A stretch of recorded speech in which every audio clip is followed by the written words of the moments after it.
Well, joining me today to look through those are the columnist at The Times, Melanie Phillips, and the editor of politics.co.uk, Ian Dunt.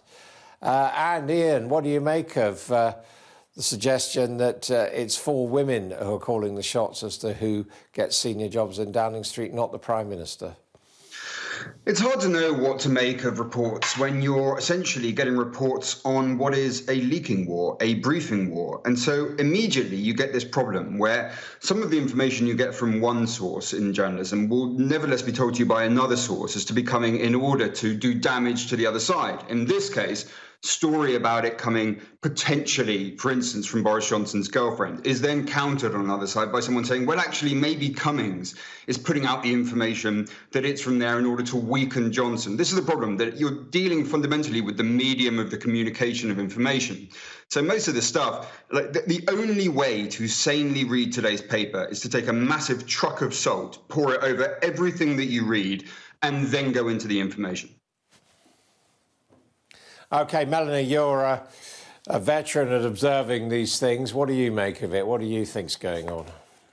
Well, I think Ian's point about a truck full of salt is very well taken.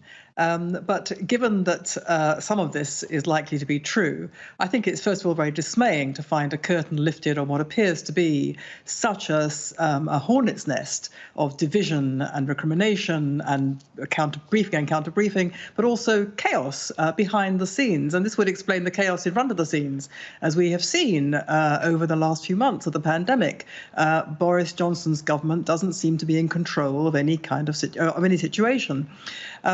And this business about a chief of staff, quite apart from the personalities involved, it strikes me that the position itself is being inflated. The importance of the position has been inflated, possibly because Boris Johnson feels that he needs to shore up his position against the enemy inside the government.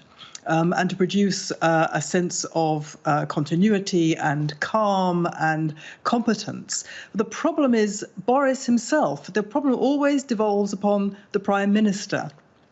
If you have chaos behind the scenes and chaos in front of the scenes, if you have public relations which is going badly wrong, with messages that are contradicted one after the other, with public relations messages which are then contradicted not just by other messages, but by what's actually happening, by the policy that's happening. This, to me, suggests a Prime Minister who is himself not able to take decisions properly. And whoever becomes a Chief of Staff cannot mask that fundamental problem. What strikes me as interesting, Ian Dunton, it has to be said, Andrew Pearce and Ian Martin and Camilla Tominey, all well-informed on goings-on in the Tory party, is this matter is unresolved, that a prominent member of the Vote Leave campaign has resigned, but others have stayed behind, and Brexit's only 50 days away. I mean, this is the extraordinary thing about what's going on. I mean, look, it's not like there is zero political content to this dispute. There is no matter of conviction. There's no matter of principle that is being decided. This is pure 100% undiluted power games conducted by various factions within Number 10 and a prime minister at the center of it who seems to have almost no agency at all, right? I mean, you can read 100 of these pieces this morning. In not one of them does Boris Johnson show any autonomy. He has instead bounced from pillar to post, from one position to the other, by one side on the other, by the sort of Cummings faction on one side, and then by another faction on the other side, just essentially like a sort of ghost man occupying this building. And yet, in the background of it, what do we have? We have a pandemic where we hit 50,000 deaths, largest number in Europe, just yesterday. We have days left until we exit the transition period under Brexit. Now, it doesn't even matter if they get a deal or not. Our understanding right now, when you look at surveys done by the Institute of Directors, by various business groups, that businesses are not prepared for the bureaucracy that is going to hit them, whether there is a deal or no deal. So under a man-made double crisis, you can't do anything about COVID, but you could have extended transition so we didn't have to deal with the Brexit exit at exactly the same time. In that situation, they are currently squabbling over sort of meaningless power games. It is an extraordinary spectacle. Now, Melanie, another problem for Boris Johnson is, of course, Sir Keir Starmer, who is taking him on point by point in Prime Minister's Questions and elsewhere. I have to say, I do. I wonder if you see any parallels between Sir Keir Starmer, his approach, and Joe Biden in the United States, which Robert Shrimsley writes about in the Financial Times. Yes, Robert Shrimsley's piece is very interesting. First of all, he assumes, like everybody else in the world apart from me, that Joe Biden has won the election. As far as I'm concerned, he has not yet won the election and is not yet the president-elect. Some doubt does remain.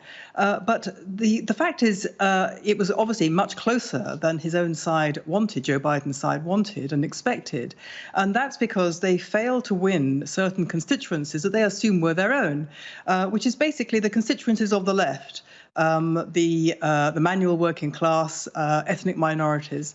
And they did very badly in those constituencies, much worse than they thought. Now, this is the point about Keir Starmer's problem, that Boris Johnson hoovered up those constituencies. I mean, in the famous red wall that then became the blue wall, principally over Brexit, but also, I think, because that constituency, that set of people, the northern working class, are tribally affiliated to Labour, but nevertheless feeling that the Labour Party was no longer their party because it had become the party of the metropolitan middle class, upper middle class, and spoke a language that was quite foreign to them. Now, I think there's a great danger for Keir Starmer that remains. Put aside Brexit, which is, the sort of rogue card in all this, because it was so crucial in turning the red wall blue. But I think beyond that, the image that Keir Starmer proudly tweeted out of himself taking the knee to the Black Lives Matter agenda, I think did go down extremely badly in that constituency, because they saw it as him taking the knee to an agenda which was basically against them, against the West and against white people. I think this is a great danger for him, that while he tries to sort of straddle the agenda of the Islington set, the metropolitan upper middle class, he is going to alienate that constituency, which indeed Joe Biden in America has, not himself, but his Democratic Party, has quite significantly alienated to the detriment of that party's, of Joe Biden's vote in the presidential election. Well, thank you both very much indeed. Melanie, I think probably Joe Biden will end up being inaugurated, but we'll have to wait and see, as you say. This is All Out Politics. Coming up next,